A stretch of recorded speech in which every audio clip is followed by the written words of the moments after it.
Здравствуйте! Вы смотрите передачу «Авторивьера». Сегодня наш гость Руслана Гергидава. Здравствуйте, Руслана. Здравствуйте, Гарри. Как мы обговаривали, вы сегодня нас повезете на туристический маршрут, который, в общем-то, недавно открыт, да? Мы сегодня едем в каньон Абста. Сегодня у нас супертур 9 в одном. Место очень интересное, самое главное неизведанное. Многие местные жители даже понятия не имеют, какая прелесть находится у нас совсем рядом, буквально под носом. И если сегодняшняя программа даст возможность нашим гражданам увидеть это место, я считаю, это уже очень большая победа. Поедем? Поедем!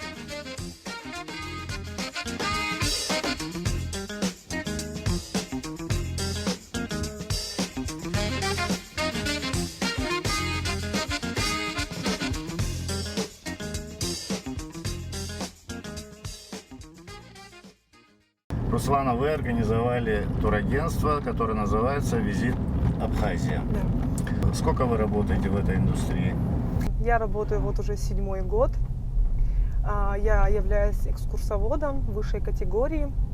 Вхожу в топ-рекомендации и министерства, и различных известных блогеров, которые приезжали. И так получилось, что я работала вместе с ними. Поэтому работа экскурсовода для меня, знаете, стала не работой, а вот образом жизни. Я уже не могу без этого дела, потому что я чувствую, что я могу рассказать что-то невероятно интересное и новое о своей родине, заставить людей полюбить мою землю так же, как люблю ее я. От экскурсовода многое зависит. То, как мы встречаем наших гостей, да, то есть мы являемся проводниками в знакомстве с нашей республикой. Поэтому к этой работе я отношусь очень серьезно, очень. Это замечательно, очень здорово, что вот в таком контексте вы относитесь к своей работе. Первый вопрос всегда вот в таких случаях, когда это связано с туризмом, мы задаем касаемо безопасности перевозки туристов. Как вы к этому вопросу подходите? Вы знаете, в этом вопросе я очень строго и очень скрупулезно подхожу к этой работе. Я считаю, что не только безопасность является, да, такой главной в нашей работе, в работе именно предоставления туристических услуг, как и законность. Потому что очень часто мы встречаем даже на наших маршрутах экскурсоводов или людей, которые, знаете, лжегиды, которые называют себя якобы экскурсоводами, которые даже гражданства Абхазии не имеют. То есть, понимаете, это такой очень большой спектр контроля, который должен оказываться вот со всех сторон. Касаемо моей работы, я очень строгий начальник, несмотря на то, что многие являются моими коллегами, да, друзьями. Но что касается работы, там нет близких, нет родственников, нет друзей, совершенно это не обсуждается. Каждый месяц, раз в месяц, все мои сотрудники, которые являются водителями, гидами, приносят мне справки от наркодиспансера. Это не обсуждается.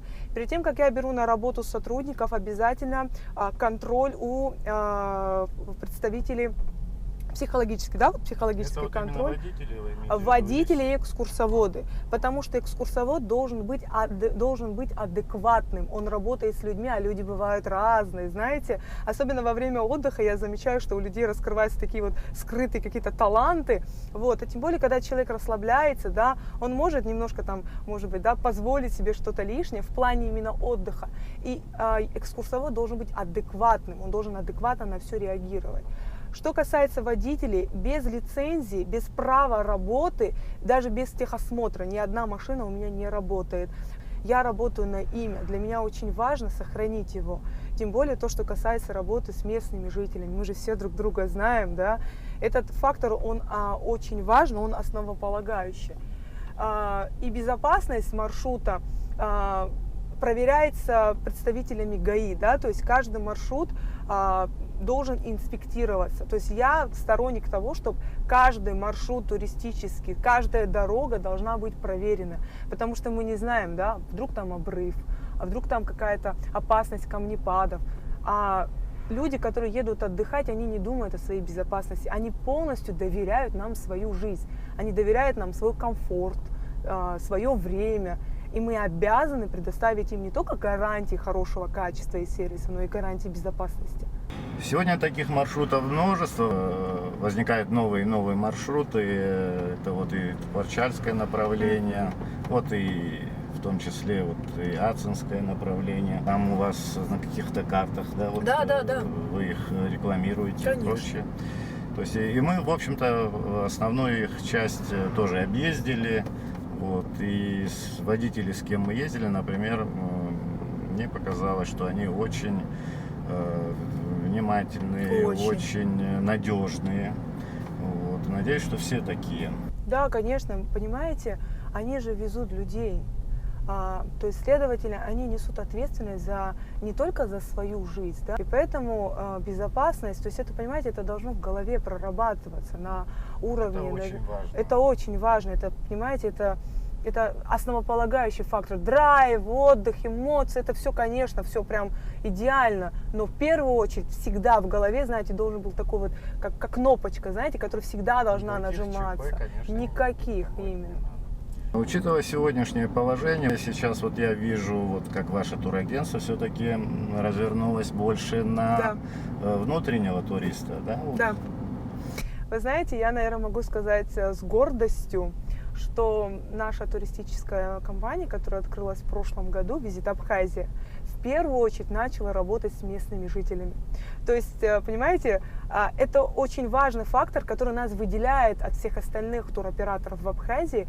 Первый, получается, наш клиент стал наш человек, наш местный гражданин. И это очень, наверное, такой важный момент, который нас будет и далее в будущем как-то выделять. Там вот, бывает, ездим с туристами по маршруту, и вот они рассказывают за одну поездку вот в Абхазию, они там, допустим, неделю, там 10 дней, они объездили все. А местные жители, есть кто на озере Рица не Вот, я бывал. то же самое хотела сказать. В таком вот они ритме живут, время идет, жизнь проходит. Человек вот по своей стране ездил только вот, больше там на свадьбы, там другие мероприятия. Вы знаете, это очень странная тенденция, потому что люди проезжают тысячи километров, пролетают их, чтобы провести свое время в Абхазии, а мы, живя здесь, я считаю, Абхазия — это благодатный край, мы должны благодарить Бога за то, что мы здесь живем. Мы просто сели в машину, проехали буквально несколько километров, там, потратили на это определенное количество времени, и мы находимся в горах, понимаете? То есть мы с моря выезжаем в горы. Так прокручивается в голове, что я потом съезжу, вот завтра съезжу, а так и жизнь проходит. Вот мы зимнюю Рицу снимали несколько раз, и часто так бывало, что на берегу такое солнце, 15 градусов, поднимаемся туда, там абсолютно зимний пейзаж, там снег, зональная у нас температура низкая. Да. Это их самая главная прелесть Абхазии, что мы с жаркого солнца, там, где светит яркое солнце, растут пальмы, мы оказываемся в зоне вечных снегов, понимаете? Мы можем снег увидеть только в горах. Поэтому пока есть такая возможность, я считаю, что нужно отдыхать. Но теперь у наших жителей есть возможность почувствовать, что такое быть туристом на своей родной земле. Понимаете, тот момент, что я и моя команда, мы решаем их возможности находить транспорт, искать дорогу, думать, что с собой взять, а что же их там может за первым поворотом встретить. Полностью организовываем всю работу, они не думают ни о чем. Мы приезжаем к ним домой, забираем прямо с дома, привозим обратно домой. Люди абсолютно ни о чем не думают. И главное, это экскурсия, которая обязательно сопровождается на всем маршруте, и на абхазском, и на русском языке.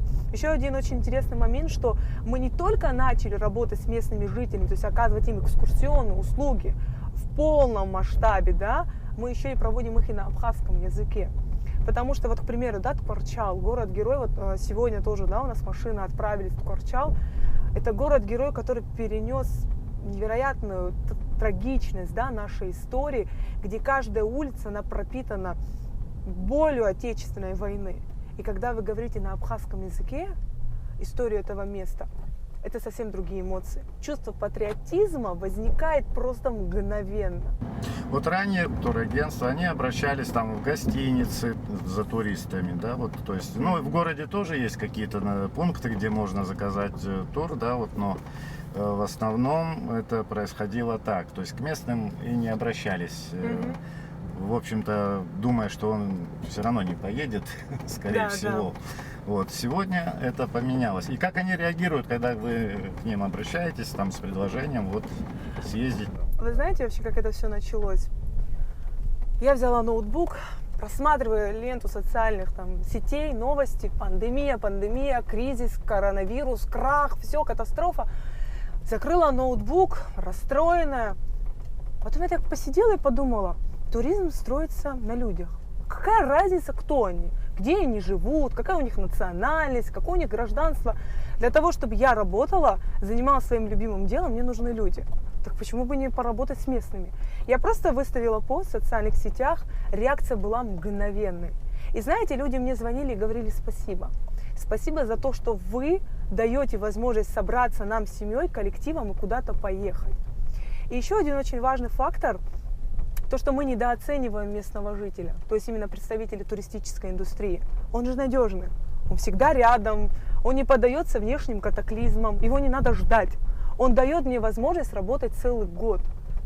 И это мое отношение к ним, оно вызывает у них доверие. И знаете, когда я говорю, что мы забираем вас с дома, они говорят, серьезно?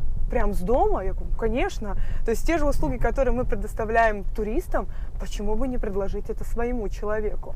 Нету никакого разграничения, нет никакого различия. То, что мы работаем с местными хуже, да, а вот туристам лучше предоставляем какие-то условия или сервис. Ни в коем случае. То есть вы приходите к нему домой фактически? Фактически мы говорим, вы только отдыхайте, мы для этого сделаем абсолютно это вот все. самый такой вот стимул, вот человека надо сдвинуть немножко. Вот когда вы все организовываете, ему только надо сказать, да, я еду. Да. Это ему облегчает вот этот выбор. Конечно, и вы знаете, на прошлой неделе мы ездили в Хашупсинский каньон. Ко мне подошла женщина и говорит, Руслана, спасибо вам большое. Я говорю, за что? Она говорит, я свою сестру не могла вытащить из дома 3 года.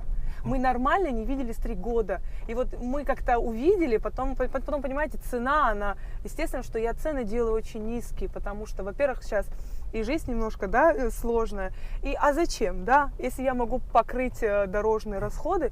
И это, наверное, была самая лучшая похвала в моей жизни, что я смогла собрать в одной машине родственников, которые просто из-за, вот как вы говорили, всяких наших традиционных мероприятий просто не могут увидеться. Работа, дом. Когда кто-то организует это, им надо только вот согласиться и поехать. Да.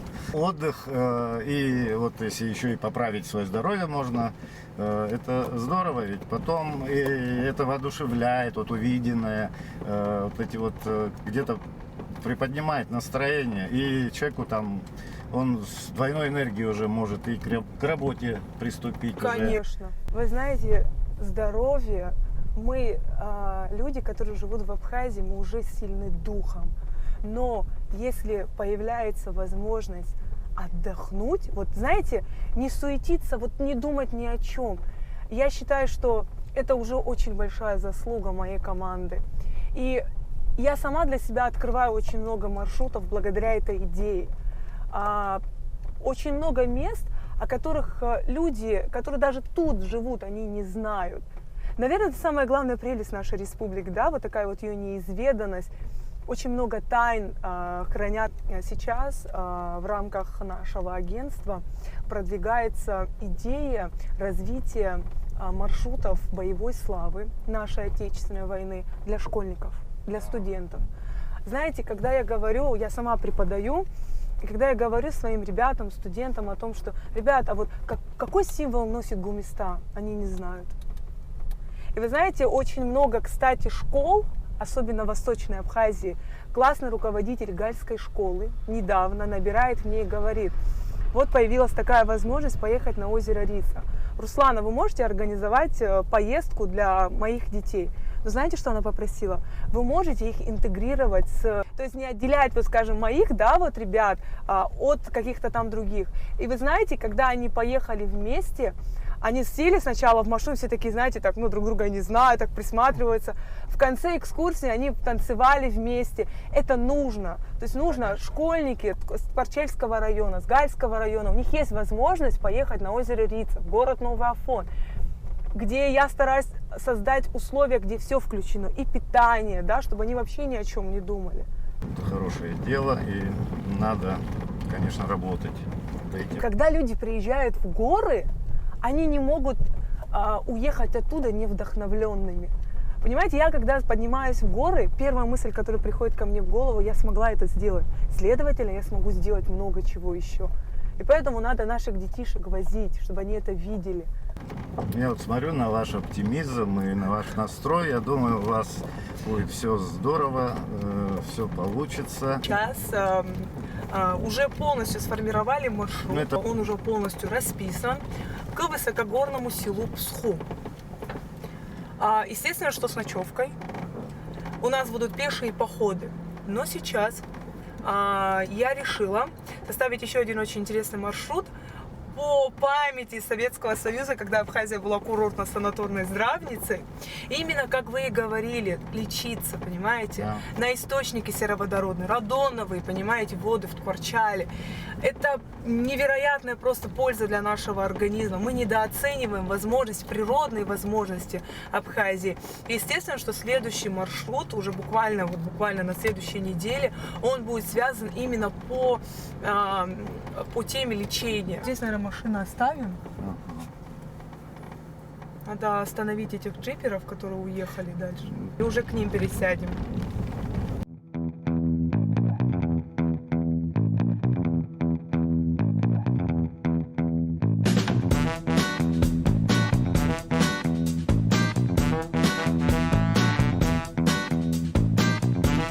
Поскольку далее нам предстоит дорога с глубокими бродами реки Апста, мы пересели в автомобили высокой проходимости, принимающей стороны базы отдыха каньон Апста.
Нашу группу повел организатор базы отдыха каньон Апста Гиви Габния. Пока все полны сил и энтузиазма, мы задались целью сперва пройти к Кацинскому водопаду. Путь к нему пролегает по горной лесной местности протяженностью 2,5 километра и является настоящим испытанием для тех, кто любит восхищаться величием и красотой дикой природы.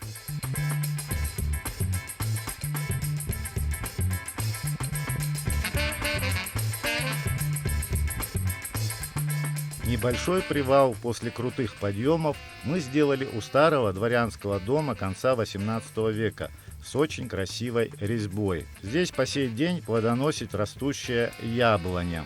Конечно же, мы не удержались от соблазна и отведали вкусные яблоки.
forest of talking trees.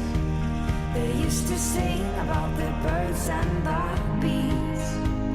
The bees had declared a war. The sky wasn't big enough for them all.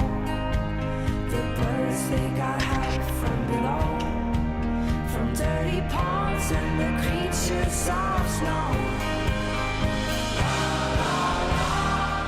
Далее наш путь пролегал через сказочный зеленый лес, который бодрил нас своей прохладой.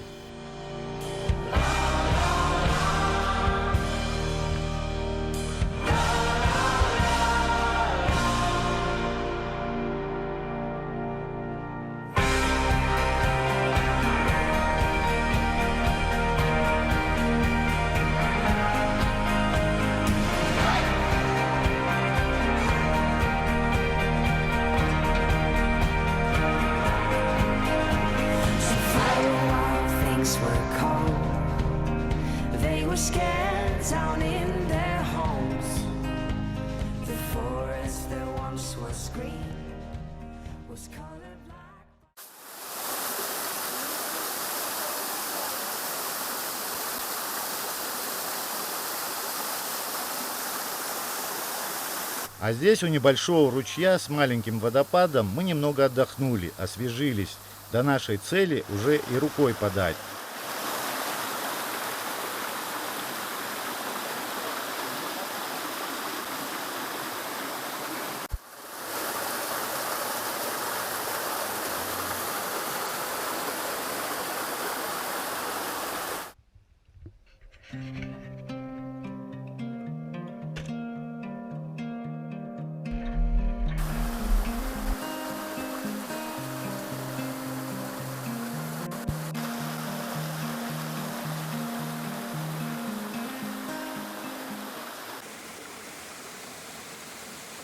Вот он, великолепный, просто фантастический водопад с кристально чистой водой, температура которого 7 градусов. Увиденная красота превзошла все наши ожидания и произвела очень сильное впечатление. Мы получили огромное удовольствие, столько эмоций и восторга.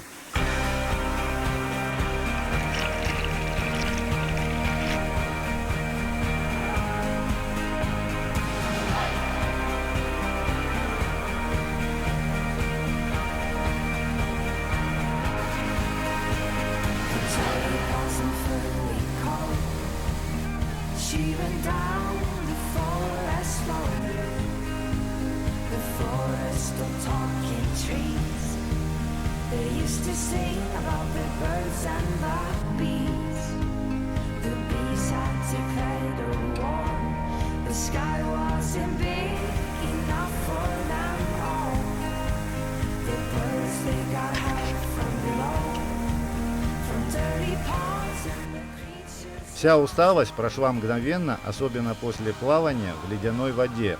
Обратную дорогу мы прошли легко и быстро. Тем более, что мы еще предвкушали встречу с таинственным, неизведанным еще нами каньоном Аапста.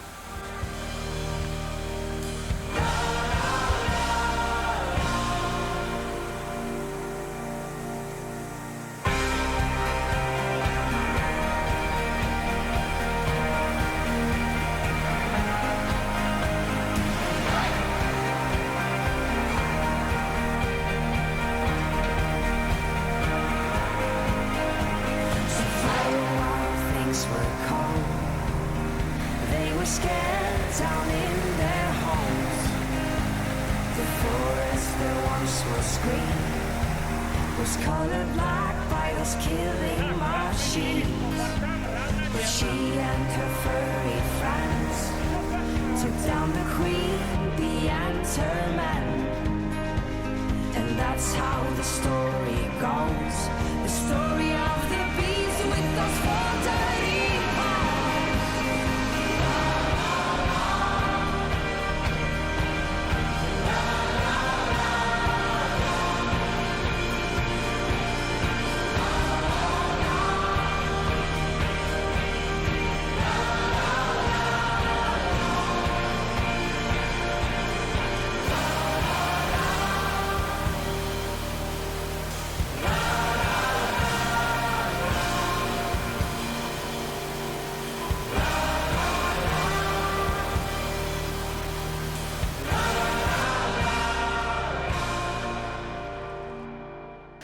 Руслана, какие впечатления по пройденному маршруту? А, конечно же, маршрут сложный, но, как говорится, трус не идет в гору, правильно? И, как я и говорила ранее, когда поднимаешься к таким местам, понимаешь, что ты на многое способен. И сейчас мы с вами находимся в каньоне реки Апста, проезжаем также Ду, то есть озеро. И это, наверное, одно из лучших мест, которые я когда-либо видела, потому что здесь можно спокойно уединиться с природой, совершенно спокойно слушать, как река играет свою природную мелодию, почувствовать всю прелесть нашей природы, чистоту нашего воздуха именно в этом каньоне. Конечно же, если мы говорим про наше сегодняшнее с вами путешествие, оно того стоило. Оно было сложным, но самое красивое, самое неизведанное находится в неизведанных местах. И поэтому, если вы решились приезжать сюда, то вы должны дойти до конца, вы должны увидеть этот водопад, вы должны проплыть этот каньон и, конечно же, на себе почувствовать всю мощь нашей невероятно крутой природы. Она у нас нереальная. Вода была невероятно такого бирюзового цвета. Она была, конечно же, холодная, но это доказывает тот факт, что она чистая. У наших ребят была возможность искупаться, но практически все залезли в воду. Я думаю, что, в общем, все получили огромное удовольствие, освежились, там температура, наверное, Температура около 7. варьируется от 6 до 7 градусов. То есть водичка холодная, но обратный путь, естественно, становится легче. Люди были в восторге от этого водопада. Я сегодня приеду домой, и я уверена, все ребята приедут сегодня домой с кучей фотографий, видео, они будут это пересматривать и вспоминать эти эмоции. Потому что, я повторюсь, это место, оно обладает невероятной силой. Должны ее ценить и сохранить. Самое главное — сохранить.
Меня зовут Джопо Батал. Ариана Джопо. Раньше вы ездили на такие вот организованные экскурсии? Да, ездили. Часто это было? Не часто, конечно, хотелось бы, чтобы было часто. Это удобнее, чем самому вот организовать, там собраться, поехать с турагентством? Конечно, удобно. Во-первых, они совершают те удобства, которые займут у нас время на все. Лучше, конечно, заказать туроператора и поехать с ним. Я думаю, это даже выгодно и веселее, потому что обретаешь новые знакомства и тому подобное. Ну и больше информации, наверное, да, Ариана? Да, узнаешь больше информации и так далее. Просто, если сказать, были частые выезды или нет, в прошлом году было много отдыхающих и возможностей так каковой в местных не было. А сейчас, исходя из обстоятельств в нашей стране, очень было удобно выезжать с местными, с новыми друзьями и так далее. То есть туроператоры, они больше обращаются к местному населению. Сейчас, если они как-то раньше не особо были, может быть, внимательны, то есть они занимались больше отдыхающими, собирали туры из отдыхающих, то сегодня... Да, то сегодня они больше обращают внимание на местных, и это очень хорошо. Мне кажется, так должно быть всегда. И вот, в принципе, мне все нравится. Какие впечатления? Впечатления были замечательные, то есть все, что произошло у нас в общем за сегодняшний день, было очень весело, очень много новых эмоций. То есть по городу я скажу так, что таких эмоций я, конечно, не приобрету, а на природу выезжать с друзьями, с семьей всегда. Это хорошо. Ну, вы увидели что-то новое для себя, да? Вот. Конечно, мы увидели, меня впечатлил тот водопад, в котором мы искупались. Вода была изумительная, просто завораживающая. Даже выходить оттуда не хотелось, но, конечно, она была очень холодная, и там невозможно было просидеть столько времени. Но на самом деле я с удовольствием еще раз поднялся бы туда, прошел бы по этому каньону. Но это того стоило, конечно, такое не каждый раз увидишь. Я уже, можно сказать, 3-й раз на выезде с турфирмой, вот, так что мне очень нравится каждый раз видеть что-то новое, это всегда хорошо, это всегда радует глаз. Вот, очень красиво, всем советую абсолютно посетить это место. Да, я тоже всем советую поехать туда, не пожалеть свое время, останутся все довольны.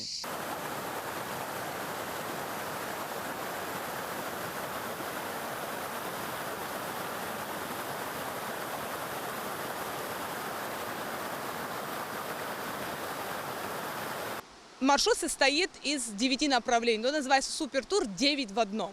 9 в одном. То есть человек, приезжая на территорию этой базы отдыха, на территории реки Аапста и вот Ацинского ущелья, он на себе испытывает 9 возможностей этого маршрута. Это не только пешие походы к водопаду, это не только каньон, который вот сейчас мы с вами проплыли вдоль реки Аапста, не только возможность увидеть озеро Цбыт, да, вот там вот в конце каньона. Также у него есть возможность немножко абстрагироваться, полежать на гамаке, поиграть в спортивных состязаниях, попрыгать с тарзанки, испытать свои возможности в арбалетной стрельбе. То есть, понимаете, все возможности, то есть не только вот природные, да, то есть любоваться природой, но и также испытать свои возможности. Мы привозим людей, они нас встречают в центре села и далее пересаживают людей в свои машины, то есть свои автотранспортные средства. То есть здесь полный спектр услуг, который включает в себя и, получается, доставку. Я вам советую собраться с семьей, коллективом, родственниками и просто отдыхать.